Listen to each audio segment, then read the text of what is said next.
We've talked about an assignment. Again, the big deal with the assignment is the original tenant is released of liability when they've assigned their rights to another tenant who takes over the lease and then continues on under the terms and conditions set forth in that lease. Cap rates. Capitalization rates are essentially rates of return. Capitalization rates are a percentage, and basically what they are is a percentage between net income divided by the value of the property. That'll tell you what kind of rate of return you're getting. Most investors are looking for returns of 9, 10, 11, and 12%, sort of as a minimum. If the rate of return, their cap rate on a investment property is below that, they typically will walk away and they'll put their money in other investments. Contract rent, what tenants actually pay in the contract. Covenant of quiet enjoyment, that's that promise that no one of greater title than the landlord has is going to come and dispossess you, the tenant. Estate at will, that's an estate that really is dependent upon another tenancy. In other words, an estate at will is a tenancy that is of indefinite duration. What happens is the estate at will last until another event happens. An example might be you're renting property A, the heating system goes bad. It's going to take the landlord a while to fix it. While he's fixing it, he puts you in unit B. So while you're in unit A, you have your estate for years from January 1 to December 31. But during this period of time, you go to unit B, of where you have what's called an estate at will. The estate at will terminate when your property is ready, when your lease has been rehabbed for unit A, and then you'll return to unit A, finish out the rest of your lease term there. Your estate at will then terminate. Estate for years, again, that's for a specific period of time. Typically, it's 1 year. January 1 to December 31 would be an example of an estate for years. The big thing with estate for years is because we know from the very beginning when that estate will terminate, neither party has to give notice to terminate. Eviction, that's when you hold over and the landlord wants you gone and you just refuse to go. So we have to go to court and we let the sheriff physically remove you. Constructive eviction is a little different than actual eviction. Constructive eviction is sort of when the tenant evicts themselves. A constructive eviction would happen with, let's say you're renting a unit and the heating system goes out and you notify the landlord and he just doesn't get around to fixing it, or it shows clearly that he's not going to fix it. It's too bad for you, you fix it. Some states allow self-help, which means you could call in the HVAC guy to fix your furnace and then deduct that from your next month's rent. But let's just say that this is something that you can't do or you don't want to do, or maybe it's too expensive to do. You can pick up and leave and constructively evict yourself, which means that if the landlord would then take you to court for default on your lease, you could use constructive eviction as your defense.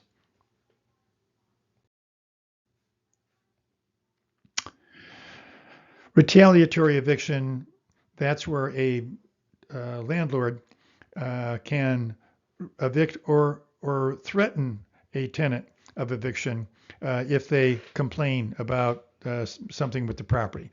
Typically, it's building code violations.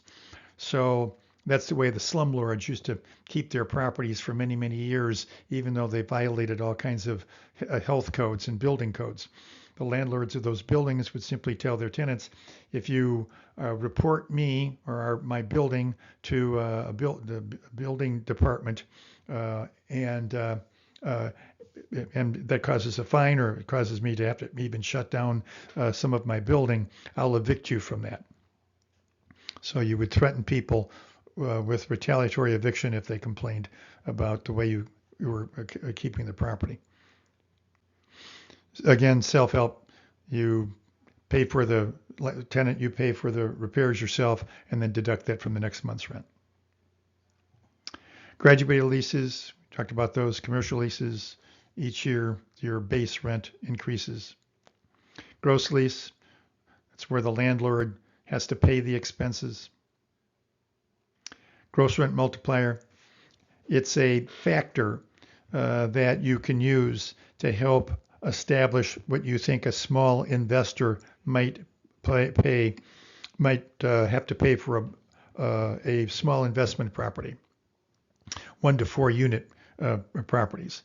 And so basically what you would tell that small investor, say he wants to buy a condo and rent it out, is in our area, the GRM for that type of property is 112. And since you want $1,000 worth of rent, $1,000 times 112 would give us an approximation of the sale of the purchase price that you should make on the property to get your return based on the local GRM. Ground lease, we discussed that. Tenants rent the ground, erect a building, and the big deal with that is that even if the building burns to the ground, the tenant, the ground tenant, is still going to have to continue to pay rent, because again, they're leasing the ground, and there may be a big fire and it might destroy the building, but it doesn't describe the purpose of the lease, which was leasing the ground, not the building. Holdover tenant, stay over after your lease expires. Holdover tenant, one of two things is going to happen, as we said. Landlord's going to say, great, let's sign a new lease, let's renew it. Or the landlord's going to say, got to get out. And if you don't get out, that's when we go back to what we, on the other side of the page, or 2 pages ago, 2 screens ago, when we get actual eviction. Index lease method, don't really see those at all. Lease, of course, we know that. That's where you have a landlord leases their property to a tenant, if you will, gives them their right of possession. Landlord gives their right of possession to a tenant. Leasehold estate is what we call the estate that the tenant has. Lessee, tenant, lessor, landlord. Management agreement, property management agreement, we discussed that. That's the contract where the landlord hires you as the brokerage company to manage the property. Market rent, of course, that's different than contract rent. Market rent is what should be charged or what could be charged, sometimes called economic rent, but which may or may not be what's in your contract. Mastered meter utilities, sometimes with residential units, multiple residential units. Sometimes there is one master meter that services all of the units in the building. Typically, landlords will want to have separately metered utilities, so everybody gets their own water bills, their own electric bills.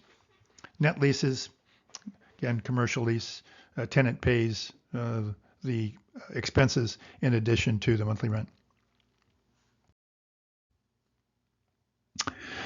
Notice to vacate, again, holdover tenant stays on.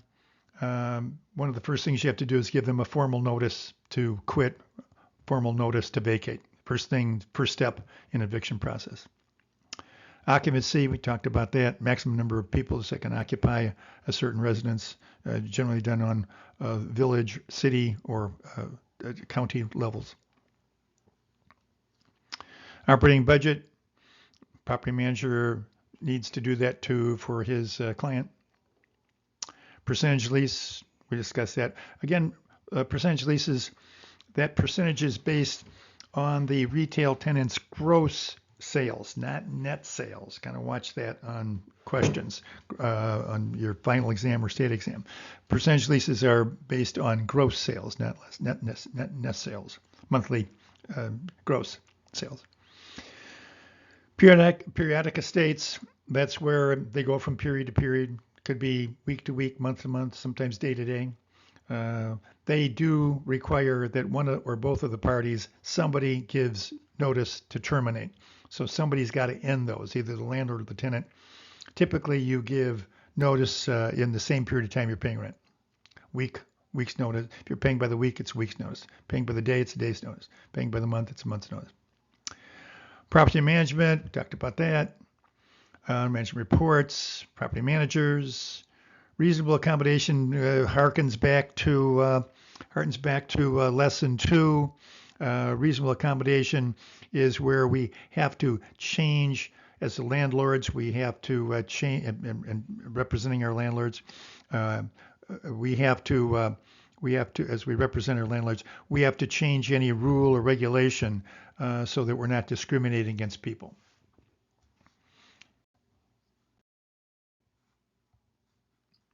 Reasonable modifications. Typically, reasonable modifications are the responsibility of the landlord.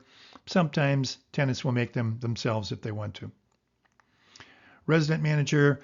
In Illinois, we do allow resident managers to live, occupy, and conduct real estate activities without being licensed, as long as they live in that building. If they move out of that building as a resident of the building they're managing, if they continue to manage it then they got to go and get their real estate license.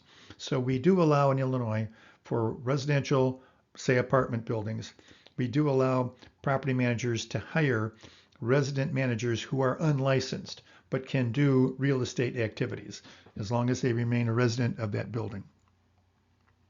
Security deposits, steering, subleases we talked about, tenancy at sufferance, triple net leases. I think we've covered all this pretty well. Okay, if you would, continue to the key concept review for lesson 5.